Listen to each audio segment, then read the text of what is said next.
One of the challenges in tractoring sheep is how do you water them?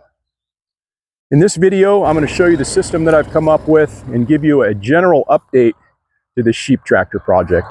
I saw an ad on Craigslist for some hair sheep. The people were relocating and I thought we'd go down and take a look at them. This looked like it might be a good fit. I've hooked up the cattle trailer and we're headed down to go investigate and stuff. Yeah. Well, very cool, man.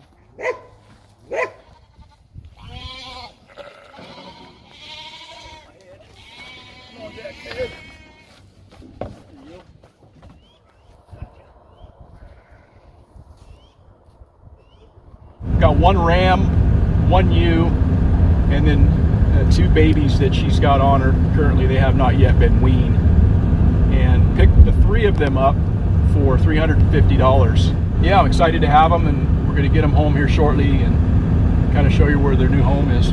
These guys have just spent their first night in the tractor, and I've already had to make some adjustments to this. I had originally designed this to have these skirts be lifted up and then connected behind in that fashion. However, that leaves a pretty significant gap, and those little ones over there, they figured out real quick that they can get underneath there. But what I wound up doing is just adding this baling twine so that it just raises this up just enough, but these little ones won't be tempted to try to squeeze underneath, and then I'll still be able to move this tractor forward.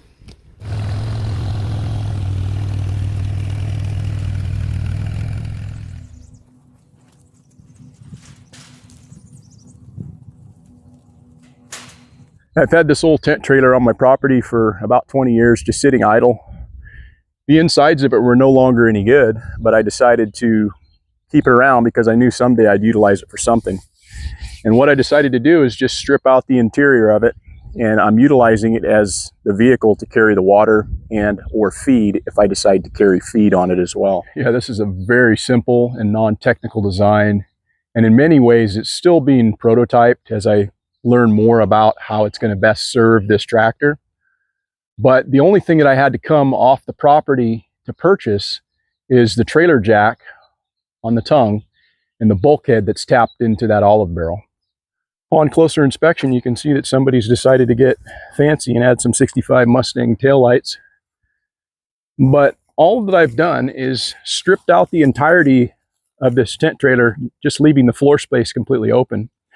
What I've decided to do from there is just take one 60-gallon olive barrel, center it in the unit and directly over the axle. I have left room so that I may add a second barrel if need be. The frequency at which I need to fill this barrel may increase as we get into the warmer months. However, this spring, for the first month of them being in here, we've experienced temperatures in the 80s and low 90s, and I've only had to fill this one time. I've just taken some scrap 2x4 and screwed them directly to the floorboard, and the barrel itself is being held on by a single ratchet strap that comes up and over the top. Looking at the water connection, how I've tapped into this barrel, it's quite simple. It's just a 1-inch bulkhead with a 3/4 inch nipple coming out of that into a 3/4 inch threaded quarter-turn ball valve, and then coming out of this there is an adapter that goes from 3/4 inch threaded down to hose thread.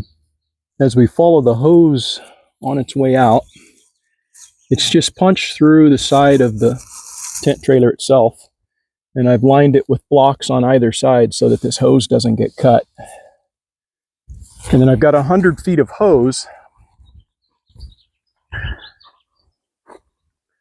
that comes into a watering trough with a float. The hose itself I've got supported with Velcro, and as you can see, it's flexible enough where it can kind of move a little bit as this unit is towed about, but it will not pull directly on the connection. It's just a short connection leading into this waterer that has a float in it that automatically fills when they drink the water level down.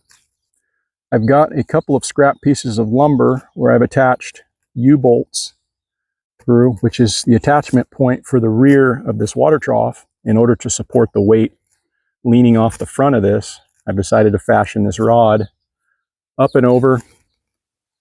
I've welded a piece that fits underneath this lip, and this provides a tremendous amount of support for all the weight.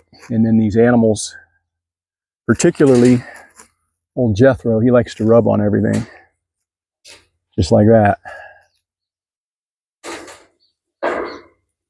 One of the other expenditures to this project was this trailer jack. It cost me about $80, and it has a receiver that I welded onto this tongue, and it just comes on and off with the removal of this pin.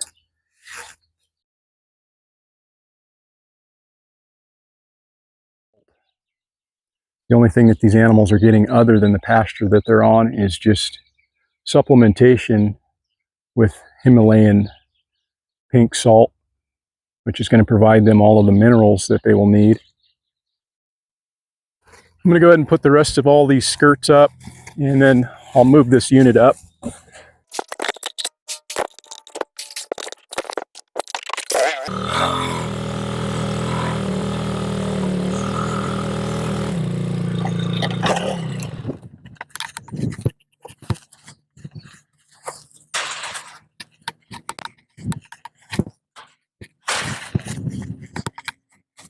Now, there's only one additional thing that I do in the evening just to make sure that these skirts, they don't get lifted up by a predator.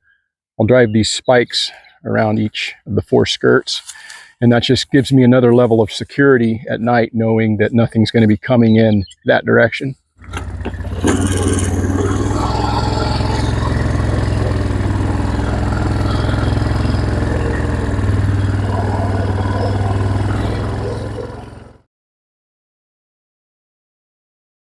With the 100 feet of hose that I have attached to this trailer, I generally only have to move this about once per week.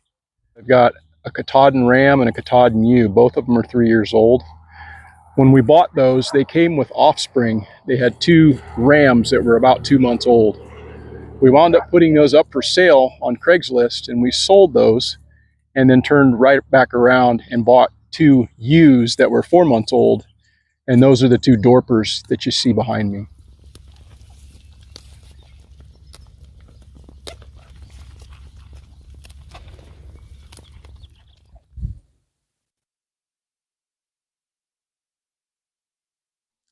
If you'd like to see how I built this sheep tractor, I'll link to it here.